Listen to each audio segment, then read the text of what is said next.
स्वागत है गाइस आप सबका हमारे चैनल पे। आज मैं बताने वाला हूँ आपको टॉप 10 बेस्ट ऑफशूट पोकेमॉन्स। तो ये दोनों ए सर्वर और ए और एस दोनों के लिए है, तो आप लोग दोनों अगर चाहो तो इन पोकेमॉन का इस्तेमाल कर सकते हो। तो सबसे पहले जो पोकेमॉन आता है गाइस वो है हमारा कलर सुइकून, या फिर जिसे हम लोग कहें रेनबो सुइकून। तो यहाँ पर आपको अच्छी बात ये मिलती है कि इसके पास वाटर एब्जॉर्ब है, और इसका टाइप देखते हुए ये पालकिया यूजर्स के लिए सबसे खतरनाक पोकेमॉन साबित होता है। सबसे बड़ी बात, इस पर ड्रैगन टाइप मूव्स इफेक्टिव होंगे नहीं क्योंकि इसके पास वाटर एब्जॉर्ब है, तो वाटर टाइप मूव्स भी गए। तो ये अकेले किसी भी पालकिया को रोक सकता है। बस एक चीज़ से आपको बचना है, वो है इलेक्ट्रिक टाइप मूव्स, क्योंकि सुपर डुपर इफेक्टिव तो नहीं होंगे, बस हाँ सुपर इफेक्टिव ज़रूर होंगे। मतलब डबल डैमेज नहीं देंगे, पर सिंपल भी देंगे तो डबल के आसपास ही देंगे, आप लोग समझ ही सकते हो। एक चीज़ और अच्छी है इसके पास कि इसके पास मिरर कोट भी है, तो उससे भी आप काउंटर कर सकते हो, ये बात अच्छी है। पर इससे हम लोगों ने नंबर 10 पर इसीलिए रखा है क्योंकि थोड़ा सा रेयर है। हालांकि इवेंट में 2 बार 3 बार देख चुका हूँ मैं, और आराम से आप इससे मेगा एविकन 2-3 तक लेके जा सकते हो इवेंट के बदौलत। ठीक है, आप इवेंट में आते हो तो आराम से ले सकते हो।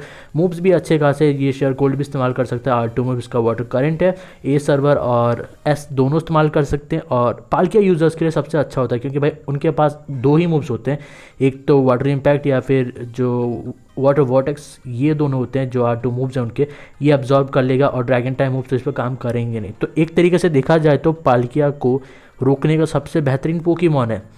बस मिलने में थोड़ा प्रॉब्लम होगा, इसीलिए हमने इसे नंबर 10 पर रखा है। पर हाँ, ये पोकेमॉन डिज़र्व करता है इस लिस्ट में होना। अब नंबर 9 पे जो गाइस पोकेमॉन है वो एक्चुअली आप लोग शायद एग्री करो भी ना भी, पर अच्छा पोकेमॉन है। उसका नाम है स्नोरलैक्स।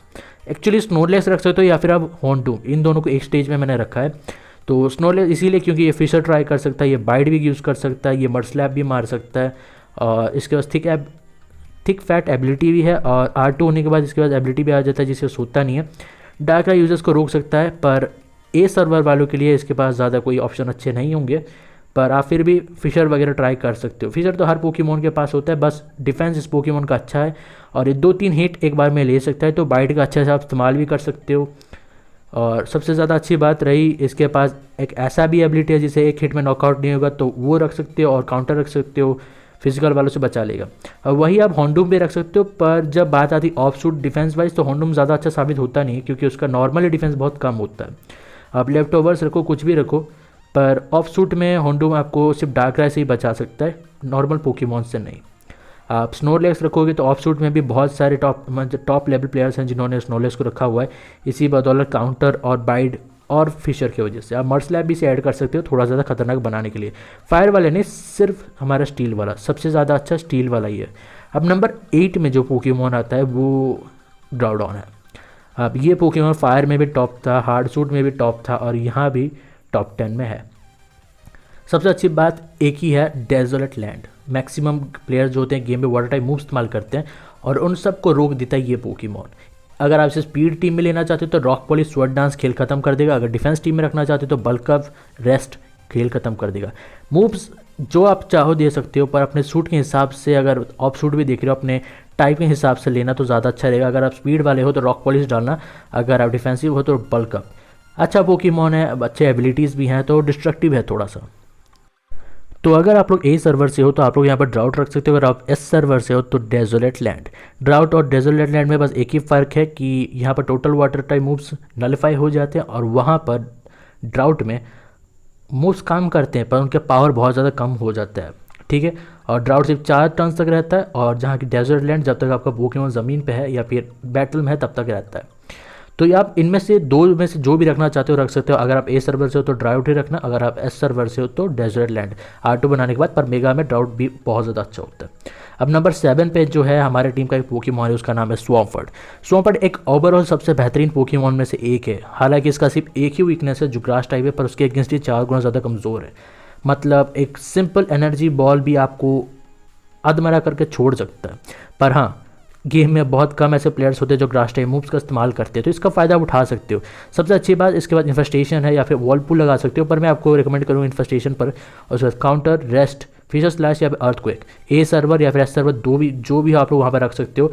अगर आपके पास फिशर स्लैश नहीं है तो आप अर्थक्वेक पर जा सकते हो। मोल्ड ब्रेकर एबिलिटी ऑन कर देना, ये ज़्यादा अच्छा है।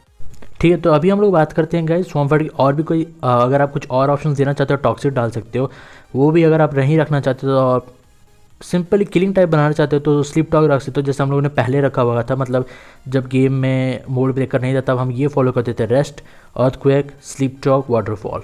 तो आप वो नहीं रखना चाहते तो सबसे बेहतरीन वही है जो मैंने सबसे पहले कहा था, जो अभी हम लोग भी ट्राई करते हैं, एक्चुअली यूज़ करते हैं उसको। मैक्सिमम लोग गेम में वही यूज़ करते हैं क्योंकि उससे एक्चुअली ओपोनेंट को मारना ही पड़ता है और उसे डैमेज लेना ही पड़ता है काउंटर की वजह से। जी मूव आपका पड़ जाएगा, उसके बाद आप डिस्ट्रक्टिव हो जाते हो, मोड ब्रेकर होता है, तो कोई भी एबिलिटी आपको रोकने से रहा। अब बात आती है भाई उसके बाद जो नंबर 6 पे आता है वो है फोर्ट्रेस। इसका ज़्यादा कोई ऑप्शंस नहीं है आपके पास। मूव ट्राई करेंगे या फिर किलिंग टाइप मूव पर आप इसे थोड़ा सा खतरनाक बना सकते हो। अब यहाँ पर मूव्स रख सकते हो, टॉक्सिक स्पाइक्स रख सकते हो, बाइट रख सकते हो और रैपिड स्पिन। बाइट इसलिए रख सकते हो क्योंकि भाई इसके डिफेंस बहुत ज़्यादा है और कहीं ना कहीं आप अगर इसे लेफ्ट ओवर्स दे दो, प्रोटेक्ट दे दो या फिर कुछ ऐसे होल्ड आइटम्स दे दो जिससे मूव्स हिट होने नहीं होंगे, मतलब ये डॉज करने लगेगा, तो ज़्यादा अच्छा रहेगा। जैसे वो सैंड बैग वाला वो अगर आप दे दो तो बहुत ज़्यादा अच्छा रहेगा और बाइट का आप सही से इस्तेमाल कर पाओगे। अगर आप यहाँ पर चाहो तो टॉक्सिक स्पाइक को हटा के स्लेथरॉक्स डाल सकते हो, वो भी ज़्यादा अच्छा रहेगा। आप पॉइजन का ज़्यादा इस्तेमाल ना करोगे तब भी अच्छा रहेगा, अगर पॉइजन का इस्तेमाल करना भी चाहते हो तब भी अच्छा रहेगा। पर यहाँ पर रैपिड स्पिन कंपलसरी होता है। रैपिड स्पिन आपको बहुत चीज़ों से बचाता है, जैसे कि आप स्पाइक्स क्लियर कर सकते हो फील्ड पे, आप अगर लीड सीड पे हो तो उससे क्लियर कर सकते हो, बाइंड इफेक्ट में हो तो उससे भी क्लियर कर सकते हो, बड़े बड़े जी मूव्स बाइंड इफेक्ट देते तो उनसे भी आप निकल सकते हो, तो ये अच्छा मूव होता है। तो आप जो भी रखना चाहो रख सकते हो, पर आपको रैपिड स्पिन रखना होगा।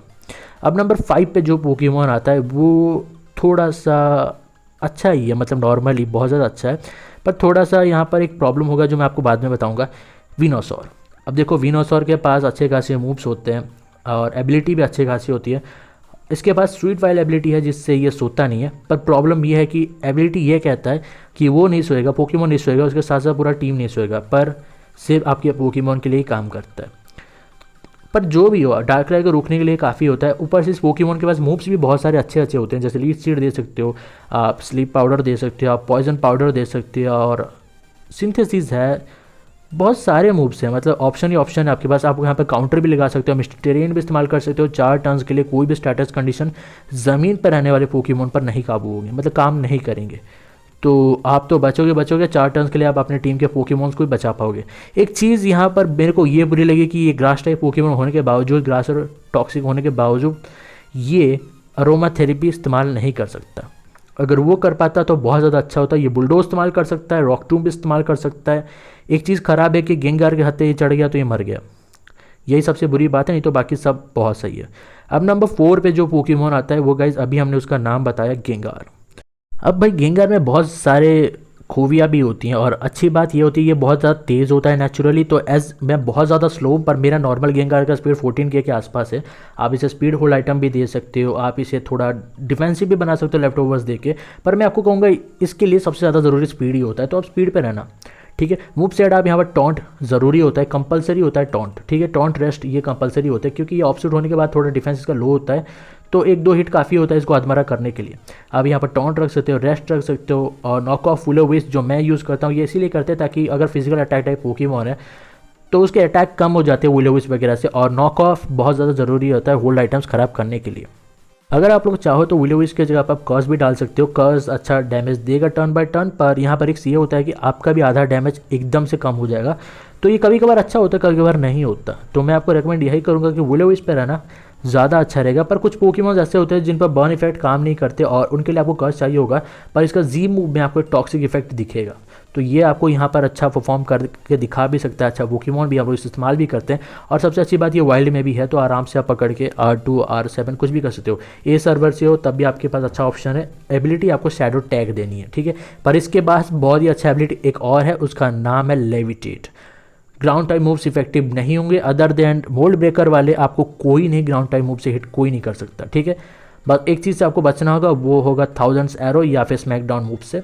उसके बाद आपको कोई भी ग्राउंड टाइप मूव से हिट नहीं कर सकता, पर शैडो टैग गेंगार पर रखना सबसे ज़्यादा अच्छा होता है। अब नंबर 3 पे आता है सबसे बेहतरीन डिफेंसिव या फिर अटैकिंग टाइप पोकेमॉन, वो है सलगैलियो। अब सबसे बेहतरीन कहने का यही राज होता है गाइस, जिसके पास अनवेयर एबिलिटी होता है, मतलब सामने का जो भी डिफेंस है अटैक है इसके लिए कुछ मैटर नहीं करता, इसके लिए सब जीरो है, ठीक है।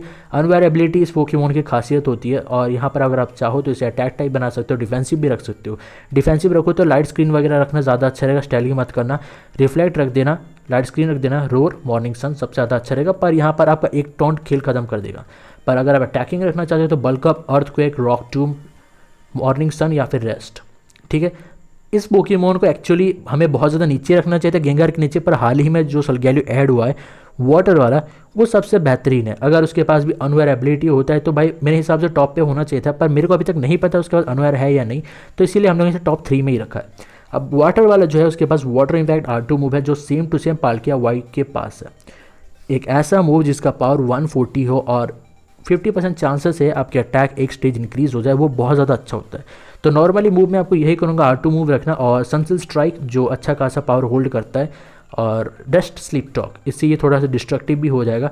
हालांकि वाटर वाले के थोड़े वीकनेसेस भी होंगे, जैसे कि थंडर होगा या आपको ग्राउंड भी देखने को मिल जाएगा, पर यहाँ पर फायर टाइप जो मूव्स थे वो थोड़े कम इफेक्टिव होंगे। आप तो आपके पास थोड़ा चांसेस है कि आप अच्छे से फायर टाइप पोकेमॉन्स को सबक सिखा सकते हो। फाइटिंग टाइप मूव्स अभी भी आप पर इफेक्टिव होंगे, तो आपको वहाँ से भी बचना होगा, और ग्रास टाइप मूव्स शायद आप पर इफेक्टिव इतना ज़्यादा ना हो, क्योंकि यहाँ पर स्टील भी जुड़ चुका है। तो एक तरीके से कुछ इसके वीकनेसेस जो थे वो जा चुके हैं, कुछ एक्स्ट्रा आ भी चुके हैं। अब डार्क टाइप मूव से आपको डरने की कोई बात नहीं होती, पर स्टील है तो आपको यहाँ से थोड़ा सा बच के रहना पड़ जाएगा फाइटिंग टाइप पोकेमॉन से। मैक्सिमम बहुत कम पोकेमॉन्स होते हैं जो फाइटिंग टाइप मूव्स लेकर चलते हैं, पर लुकारियो आपको अगर मिल जाता है तो थोड़ा सा आपको बचना पड़ेगा, पर इतना भी नहीं, क्योंकि सिर्फ इफेक्ट सुपर इफेक्टिव होगा, मतलब सुपर डुपर नहीं होगा, ये समझ लो। क्योंकि सलगैलियो जो डार्क वाला है उस पर बहुत ज़्यादा इफेक्टिव होता है फाइटिंग मूव्स। अभी आता है नंबर 2 पर डार्क राय।